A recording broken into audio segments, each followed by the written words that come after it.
A primeira pergunta que nós discutimos e queremos fazer é o seguinte: professora Vera Candal, sabendo-se que no ambiente escolar deve-se valorizar e promover a igualdade, no entanto, é justamente nesse espaço que ocorre grande parte das ações de preconceito. Qual é a sua opinião sobre isso? Primeiro, eu gostaria de dizer que no espaço escolar se tem de promover a igualdade e a diferença, reconhecer as diferenças. Muitas vezes, no espaço escolar, a igualdade é vista como homogeneização ou padronização. É bastante comum a gente perguntar ao professor: como é que você lida com as diferenças? Ele disse: aqui não, a gente não tem esse problema, aqui a gente trata todo mundo igual. Então, igual fica visto como padronizado, homogêneo, e as diferenças como problemas. Eu acho que hoje a escola, como a sociedade, porque a escola não é um gueto, está desafiada a construir a igualdade na diferença. A questão dos preconceitos, preconceito é como o próprio nome diz, é uma pré-concepção, Eu olho para determinados sujeitos e já tenho uma determinada expectativa mesmo antes dele abrir a boca, ou pela sua situação de classe social, ou pela sua situação racial, ou pela sua situação de gênero, Ontem, por exemplo, que eu não tem nada a ver com a escola, eu vinha num carro, a gente voltava para casa na estrada e de repente um carro fez uma barbeiragem, em seguida as pessoas dizem: deve ser uma mulher que está dirigindo. A gente foi ver, não era uma mulher, mas o preconceito diz que quem age dessa maneira deve ser mulher que barbeira, não sabe conduzir, Então, eu acho que o preconceito existe na sociedade, existe na escola. Mas o preconceito, muitas vezes, gera comportamentos discriminatórios. Quer dizer, ele gera um tratamento inferiorizante, quer dizer, um tratamento discriminatório, quando você, de alguma forma, inferioriza, você invisibiliza, você coloca de lado determinadas crianças, no caso da escola, quer dizer, o preconceito gera um comportamento discriminatório. Então, é importante que a escola tome consciência que essa questão permeia o cotidiano escolar e permeia não só a relação professor-aluno, mas dos alunos entre si e às vezes dos professores entre si, Se um professor, por exemplo, afirmar: esse menino ele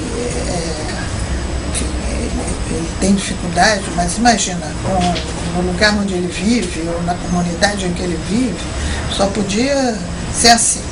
Isso já é não só uma atitude preconceituosa em relação à comunidade onde ele vive, como é já uma discriminação. Quer dizer, ele já não espera nada dessa criança por, no caso, sua origem social, ou o lugar onde ela vive, ou a família, ou o que for. Então, eu acho que é importante, em primeiro lugar, que a escola tome consciência de que preconceito e discriminação estão permeando ali o cotidiano escolar. E que os professores também tenhamos consciência de que isso não está permeando só as relações assim, sociais nas quais eu não estou implicado. Nós todos temos introjetado atitudes preconceituosas que geram comportamentos discriminatórios. Então isso também é importante, porque na medida que a gente toma consciência que isso opera na gente, a gente tem mais possibilidade de lidar de outra maneira.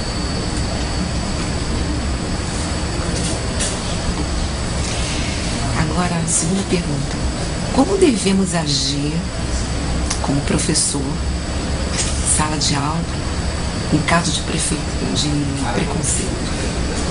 Bom, primeiro precisa ter uma situação real. Tem um caso de preconceito de quem em relação a quem? De um aluno em relação a outro aluno? Primeiro é isso, eu acho que a gente não deve achar que isso é uma coisa extraordinária. Eu acho que a sociedade brasileira está atravessada por preconceitos e discriminações. Então a escola também está atravessada. Como lidar? Aí vai depender muito da situação. Tem situações que têm de ser enfrentadas diretamente, né? E outras situações, o que eu acho que é importante é você construir relações de respeito, de valorização, de reconhecimento de cada pessoa. Então, quando o professor percebe que uma criança está mais ou menos sendo colocada de lado, sendo tratada de uma maneira discriminatória pela sua origem social, ou pela sua raça, ou pelo seu gênero, né?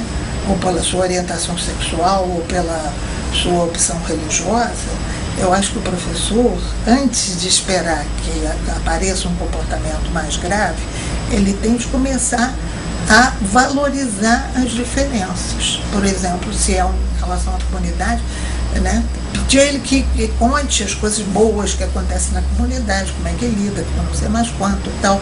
Quer dizer, tem de ter um professor uma atitude de valorizar os diferentes referenciais, né, que estão presentes ali, e um pouco educar no respeito a cada um, na especificidade de cada um, em reconhecer o valor que tem cada pessoa, né, e a sua diferença importante que é para todo o grupo social, esse reconhecimento da diversidade. Quer dizer, seria muito ruim se a gente vivesse numa sociedade que todo mundo faz as mesmas coisas, tem os mesmos gostos, tem o mesmo jeito de ser, tem o mesmo perfil. Não. Acho que a sociedade se enriquece, né, reconhecendo as diferenças. E, na sua opinião, assim, você tem uma experiência de anos, né, na educação, qual deve ser, assim, o tratamento ao aluno que pratica e aquele que recebe o preconceito em sala de aula, na escola? É muito difícil, quer dizer, eu tenho muita resistência a dizer, quer dizer, não existe nisso uma receita. Não existe uma receita. A gente está falando do menino que discrimina e do menino que é discriminado. Mas a gente não tem uma situação concreta ali, né? Porque às vezes o professor tem de conhecer o aluno, tem de saber muitas vezes o que está por detrás, o que motiva também a situação. É diferente quando é uma situação assim, explícita em sala de aula. Às vezes eu acho que o professor tem de parar e conversar, né? Se trata de conversar, se trata de dialogar sobre o tema. O que foi isso mesmo que eu ouvi? Vamos conversar sobre isso. Eu acho que não adianta ter atitudes meramente repressoras.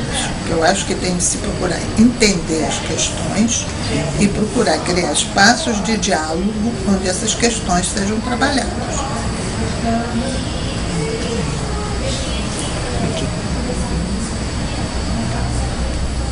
Quer dizer, o fundamental, né, eu trabalho muito com educação e direitos humanos, é você criar ambientes educativos onde cada vez mais esse reconhecimento, esse respeito mútuo, essa valorização de cada um sejam continuamente trabalhados, não só quando ocorre uma questão, mas quando ocorre uma questão concreta, se a questão é pública, todo mundo ouviu, todo mundo viu, eu acho que ela também deve ser trabalhada publicamente. A tendência brasileira muitas vezes é dizer, bom, houve um evento, então depois a professora chama os dois de lado e conversa com eles, né? Ou suspende um, ou faz não sei o que, ou conversa com eles. Mas se a situação é pública, eu acho que ela tem que ser trabalhada publicamente, mas sempre na lógica do diálogo e de favorecer relações adequadas entre as crianças e com os professores.